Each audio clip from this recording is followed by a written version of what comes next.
Welcome to the Health Matters program produced by the Ministry of Health. I'm your host, Alicia Martin. On April 25th, 2023, we will observe World Malaria Day under the theme Time to Deliver Zero Malaria, Invest, Innovate, and Implement. Joining me today is microscopist, Mr. Jason Frank, and Ms. Odessa Williams. Thank you for joining me in the program, Mr. Frank. Thank you for having me. All right, so I know that World Malaria Day is coming up on the 25th of April. But before we get into that, could you tell us about some of the implementations and strategies that the ministry has used over the years to control the spread of malaria in Guyana? Sure. Let me first start by saying that the mining sector is vastly expanding. So it's our responsibility to keep abreast. One of the things we've been doing is having our volunteer testers out into the field in different remote areas. So persons are certified by the Ministry of Health to test and treat persons who might be experiencing symptoms, or you would have come out of an endemic location and you'd like to get tested, then we have those persons there. In addition to that, we have our public-private partnership where we work along with other persons who are doing testing as well. So we want to make sure that the service we're delivering is up to standard. Not just whenever they're delivering a service, it's secondary to what we have going on. We also have the micro stratification that we have, and this comes with training each member of the community, whether it's a teacher, a nurse, somebody from the military. We're giving them tools in which they can use to control or manage things such as like an outbreak, or how they deal with situation as into getting medication from one place to another. Each person can definitely chip in to get the job done. Wonderful. I know that you guys have been making a lot of stride across the regions. How has persons been responding to some of the work that you guys have been doing, and how are they able to be a part of the work and the entire process? Right. So first off, it comes with knowing your audience, knowing how to tackle your audience. We have seen some improvements as it relates to whenever we sensitize how educated persons are with the messages that they receive from us and who they tell it to. And we see persons are always coming up if we go out into the region and say, oh, I remember you guys said maybe use your treated nets. Or they try to say, oh, I used the net, but it definitely worked the last time. I guess I was using it the wrong way. We have persons who, whether it's somebody who's a drudge owner or somebody who owns a boat or so on, if we have an issue with transportation and we make our little appeals to them, those persons are always willing to chip in and assist us in the fight. Awesome. So this year, we're observing World Malaria Day under the theme Time to Deliver Zero Malaria, Invest, Innovate, and Implement. Tell us about that team. All right. So first of all, PAHO decided that, with the expansion of the mining sector, it's our time now to try to reach persons in the most remote areas. We know transportation is a big issue. So with that said, we were tasked to come up with different ideas or different ways in which we can either reach the persons or have the persons come out to us. Because we know part of the fight is not just tackling in places where we can cover, but we need to also make sure that each corners or each of our grounds are covered to safely say, well, hey, we're doing a good job, or hey, we're covering 100% or 90% of the region.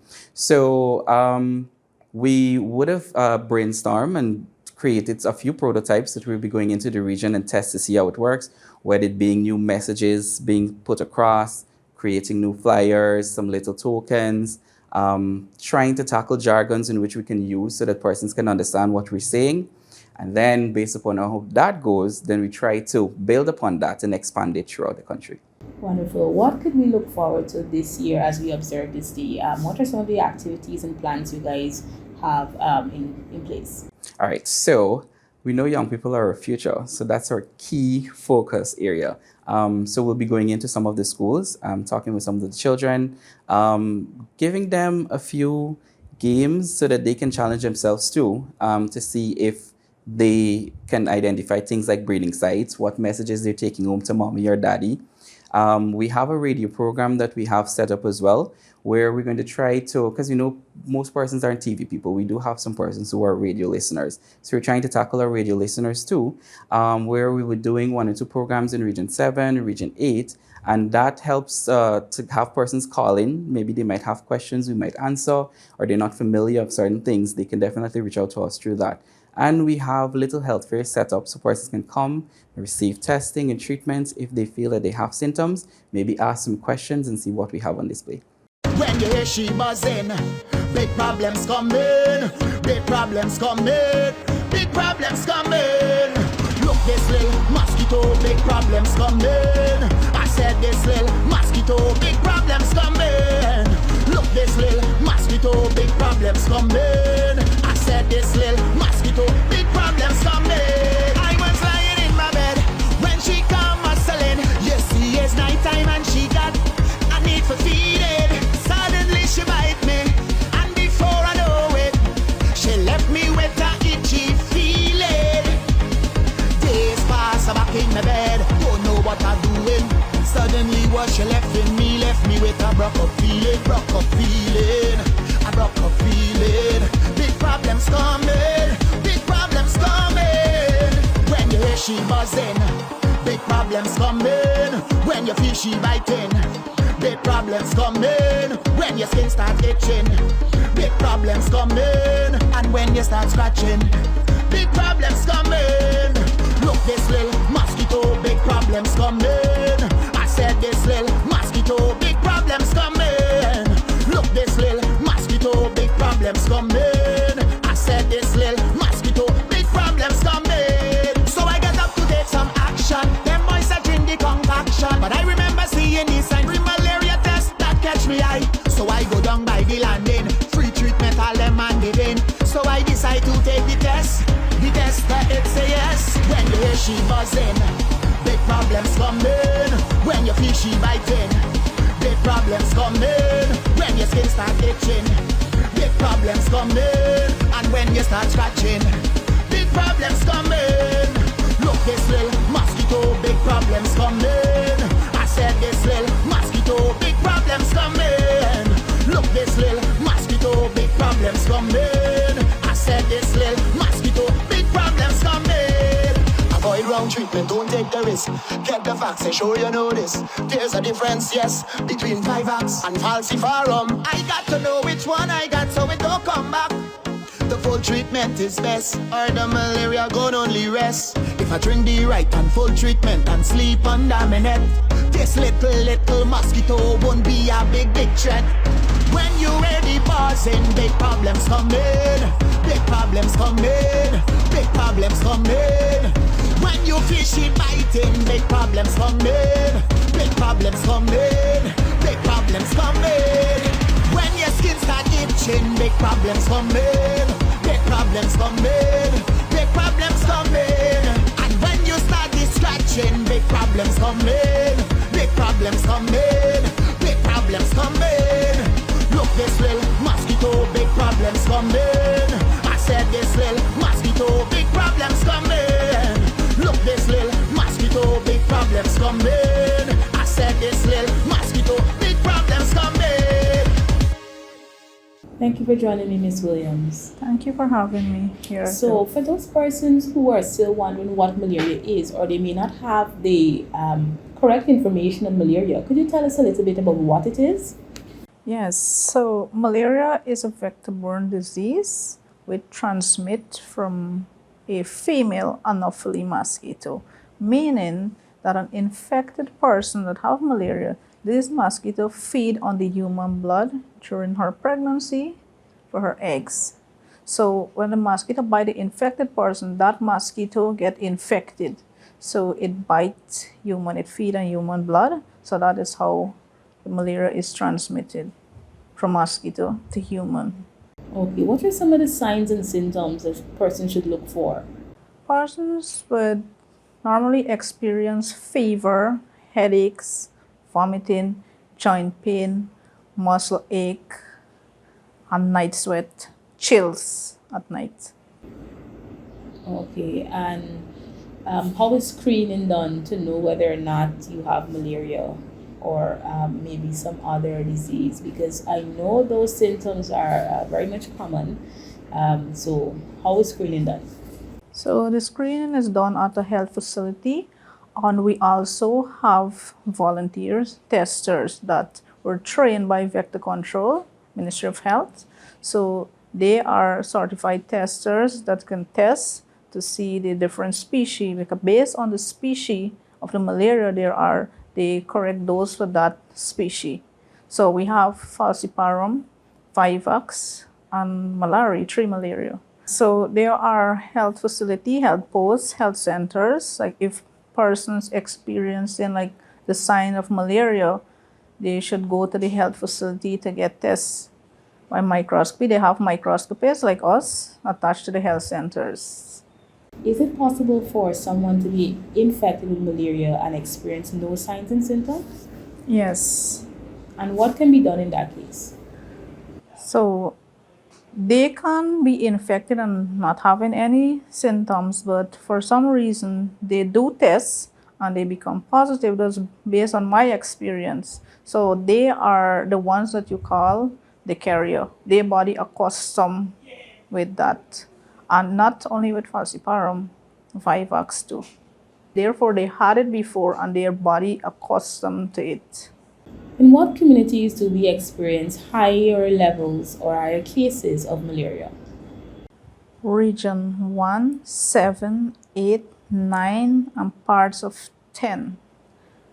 However, we've been getting cases like more higher case that coming from region 1, 7, and 8. Thank you, Ms. Williams. What would be your encouragement to persons with regards to malaria sensitization? Continue to, if they're going well, normally when we are speaking about malaria, it's like we are traveling to the hinterland. So encourage them to get their treated net and continue to wear their light long sleeve clothing to prevent themselves from being bitten by the mosquitoes. When you hear she buzzing, big problems coming, big problems coming, big problems coming. Look, this little mosquito, big problems coming. I said this little mosquito, big problems coming. I was lying in my bed when she come hustling. You see, it's nighttime and she got a need for feeding. Suddenly she bite me, and before I know it, she left me with a itchy feeling. So I got up to take some action. Them boys are drink the concoction, but I remember seeing this sign, malaria test that catch me eye. So I go down by the landing, free treatment all them man giving. So I decide to take the test that it say yes. Avoid wrong treatment, don't take the risk. Get the facts and show you know this. The full treatment is best, or the malaria gon' only rest. Look, this little mosquito, big problems coming. I said this little mosquito, big problems coming. Welcome back, Mr. Frank. So according to WHO, malaria is preventable and curable. Can you tell us about how we can prevent malaria in our communities and in our families and in our society at large? Sure. With prevention, it comes with utilizing your mosquito-treated nets. The net not only repels, but it serves as a barrier against the mosquito to, the host, which is the human. In addition to that, it comes with knowing your biting periods. So we know between dusk to dawn, the mosquito bite. So we would advise persons to stay indoors, wear your long, bright colored clothing should you venture out into the streets during the period, the time. Eliminate your breeding sites in your community and cover all waters or containers that you might have storing water and you're not using.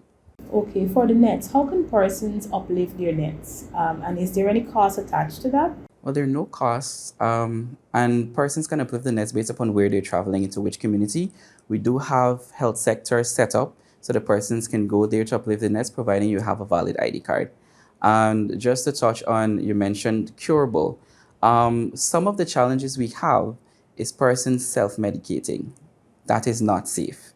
It is important to know that you should be tested to know which species you're infected with so you can receive the proper treatment as it relates to the species. And that's how we can cure it. Okay, for persons who are already infected, how can they get treatment? All right, so how is screening done?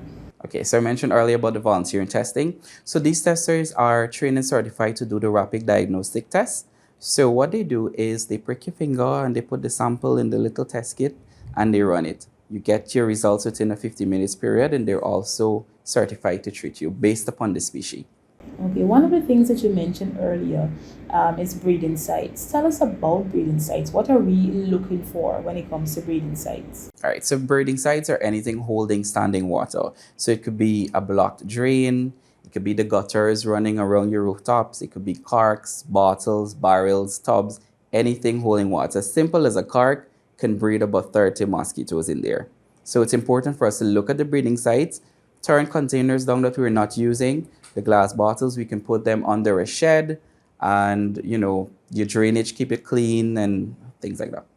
Okay, and it therefore means that this could be a community effort as well. Yes, even though the fight is with the Ministry of Health, we are all looking for us to put a hand so that we can rest it on our shoulders. We bear the responsibility of sensitizing and getting the message out there, the equipment's required, the treatment required, but we're also urging the general public too, so that they can look around their surroundings, be inspectors of your environment, and keep your surroundings clean too. Tell us about some of your future projections for the department and the ministry as a whole. Well, some of our future projections is one, to eliminate falciparum malaria by 2025. Persons might be saying, sounds impossible, but we do have some strategies. Like I would have mentioned before, we have our volunteer testers, we have persons going into the region and training the community. We're looking into Region 9 specifically because so far that is one of the area that we have with one of our least cases, along with Region 10. Apart from having persons like the community health workers or volunteer testers, we have staffs who are not even malaria staff and they're trained too in microscopy. Example, persons from the blood bank, persons from Linden Hospital. So we're looking to expand training for those persons, so persons won't have to come all the way here to get testing. With our public-private partnership that we have going on, we're looking to do more collaborative work with especially the Women Miners Organization, GGMC, and other private facilities who might be interested in collaborating with us so that we can continue to deliver gold standard service. Thank you so much. Before we close off today's program, do you have any final word of encouragement to our listening and viewing audience? Yes, I'd like to say zero malaria starts with each and every single one of us. We should be our brother's keeper. If you notice somebody is doing something wrong, because I too myself would make mistakes and I'm not familiar with a lot of things. So as you hear a message, try to help us get it across. Keep doing what you're doing. Our supporters in the region, we really do appreciate the help. And we will continue as well putting the hand with you to fight and start with eliminating the breeding sites so we can be malaria free. This brings us to the end of Health Matters for today. I'm Alicia Martin saying goodbye for now.